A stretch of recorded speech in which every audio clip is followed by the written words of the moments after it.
जाएगा, लाला लाला। तो अगर इंडिया को पार्टीशन को अंडू करना था तो बांग्लादेश को क्यों छोड़ता? वो तो आज भी जाके पकड़ ले उसको। It's not a big deal, it's not a big deal. India has got number of armies. It is not Eastern Army, Central Army, Southern Army, Western Army, Southwestern Army, Northern Army. बहुत बहुत बड़ी फौज है, and we don't require the complete army. और अभी sir आपको लगता है, कर्नल सर आपको लगता है कि अभी भी गुंजाइश है, संभाला जा सकता है पाकिस्तान को? ये तो आप लोगों को करना है ना, दिस इज योर जॉब। नहीं करना तो हमें, लेकिन आपको लगता है जो इकोनॉमी की हालत है, जिस तरह से फॉरेन पॉलिसी चल रही है, जो स्टेटमेंट्स आ रहे हैं, जब मैं आप हो गए, कमर चीमा साहब हो गए, साजिद तारड़ साहब हो गए, ऐसे बहुत सारे यूट्यूबर्स को देखता हूँ, और जब वो लोगों से बात करते हैं तो मेरे को लगता है कि कहीं ना कहीं डिस्कशन और डिबेट का रूम पाकिस्तान के अंदर है, मौजूद है। जब मैं ट्विटर को देखता हूँ, लोग साइड्स ले रहे होते हैं और आपस में एक दूसरे के साथ में चल रहा होता है, दैट इज डिबेट। चाहे वो अनपार्लियामेंट्री हो जाए कभी या जो भी कुछ है, but that's a debate, discussion हो रहा होता है। और अगर फौज पीछे हट जाए, लोगों को मैं कह रहा हूँ कि गालम गलौज होने दो, एक दूसरे के बाल खींचने दो, एक बार कर लें दो, आप कर लें, और उसके बाद में जब आप थक जाएंगे तो फिर आप टेबल पे बैठेंगे, फिर आप उसमें से चीज निकल के आती है। और ये ऐसी बात नहीं कि ये वहां पे हो रहा है, यहाँ पे हो चुका है। सही, बिल्कुल से पहले का हवाला दिया है, इट इज इमर्जिंग। या बिल्कुल। लास्ट में तारड़ साहब, लास्ट में मैं आपका कमेंट लेना चाहूंगी, क्या कहेंगे आप? कुछ गुंजाइश है हमारे पास सीखने की या संभल जाने की? पहले तो थोड़ा सा मैं तालिबान का वो बताना चाहूंगा कि पाकिस्तान का इस वक्त तालिबान के साथ मसला क्या है, मैं उसको थोड़ा सा टच करना चाहता हूँ। इस वक्त तालिबान अफगानिस्तान के अंदर, तालिबान के नहीं, अफगानिस्तान के अंदर पाकिस्तान से उतनी ही नफरत की जाती है जितनी बांग्लादेश के अंदर पाकिस्तानियों के लिए नफरत। आपको उसका ग्रास रूट ढूंढना पड़ेगा, वजह क्या है, कहां you have failed, where. Taliban आपने खुद बनाए थे, हु आर तालिबान, ये सारे पाकिस्तान के मदरसों के पड़े हुए हैं ये सारे। और सबसे पहले आपके प्रोग्राम में रेफरेंस दिया था, शेख रशीद साहब ने अपने दौरे इक़्तिदार के अंदर उन्होंने कहा था इस्लामाबाद के आसपास 5000 तालिबान की फैमिलीज रहती हैं।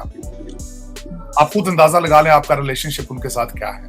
व्हाट वेंट रॉन्ग वहां अंदर, हकीकत उनके ज़हन में ये बात है, वो किस तरह आई है कि आपने उनको बेचा, हमेशा बेचा, आप अमेरिकन के सामने बेचते हैं उनको, ये उनके ज़हन में बात है। आपने उसको सर्टिफाई किया, परवेज मुशर्रफ साहब की किताब के अंदर उन्होंने खुद लिखा है कि हम लोगों को पकड़ पकड़ के बेचते रहे, वो गुटानमो बे में थे। ये आपकी वैल्यू। दूसरा, उन्होंने बार बार कहा है कि आप हमारे लिए पैसे ना मांगे। आपको इशारा भी उन्होंने दिया, जब अमेरिकन वहां से निकल रहे थे एयरपोर्ट पे, उनके काबल के एयरपोर्ट को मैनेज करना था, तो उन्होंने टर्किश के साथ बात करनी शुरू कर दी। फिर इस वक्त वो कतर की झोली में है, वो आपको ये भी नहीं चाहते कि आप उनकी बात करें, दुनिया से उनका केस लड़ें। अब दूसरी तरफ भारत ने वहां पे क्या किया, भारत ने वहां पे बहुत ज्यादा प्रोजेक्ट किए और ह्यूमैनिटेरियन बेसिस पे प्रोजेक्ट किए, बगैर किसी लालच के प्रोजेक्ट किए। उनकी सड़कें बनाई, उनकी असेंबली की बिल्डिंग बनाई, उनकी पुलिस और फौज को ट्रेनिंग देते। तो उसके साथ ये डिफरेंस है, आज Taliban is looking up to Bharat, Qatar, और दे आर अगेंस्ट यू। वही लोग जो आपके हाथों के ट्रेंड हैं अब आपके पीछे हैं। सबसे बड़े जो उनको इश्यूज हैं वो बॉर्डर के ऊपर इश्यूज हैं, तोरखम है, चमन बॉर्डर है, उसके ऊपर इश्यूज हैं।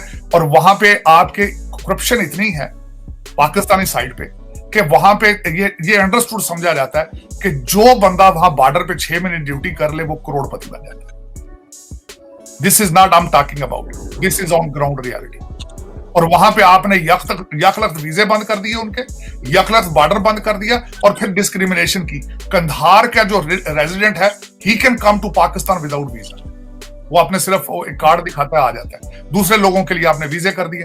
तीसरी बात आपने ये की है कि ला के बॉर्डर पे उनकी खवातीन को, उनके लीडरान को जमीन पे बिठा देते हैं आप। उनको ये गिला है कि हमारे जो बुजुर्ग हैं, हमारे जो लीडर हैं, उनके साथ उनकी तौहीन की जाती है। तो ये इस तरह की कई चीजें हैं जो इस वक्त इश्यूज बन रही हैं। लेकिन इसका भी देखें, हर चीज को ठीक करने के लिए विल होनी चाहिए, आरजू। मैं आज आपको गारंटी ये कर देता हूं, आप ये कहेंगे भारत के साथ रिलेशनशिप ठीक करने हैं, डायलॉग शुरू करना है, इट इज पॉसिबल। कभी भी मैं समझता हूं डिप्लोमेसी के अंदर कोई कभी हमेशा दरवाजे खुले होते हैं। It's up to you how you achieve it. लेकिन आज जरूरत है आपकी, ना सिर्फ भारत भर के हर पड़ोस।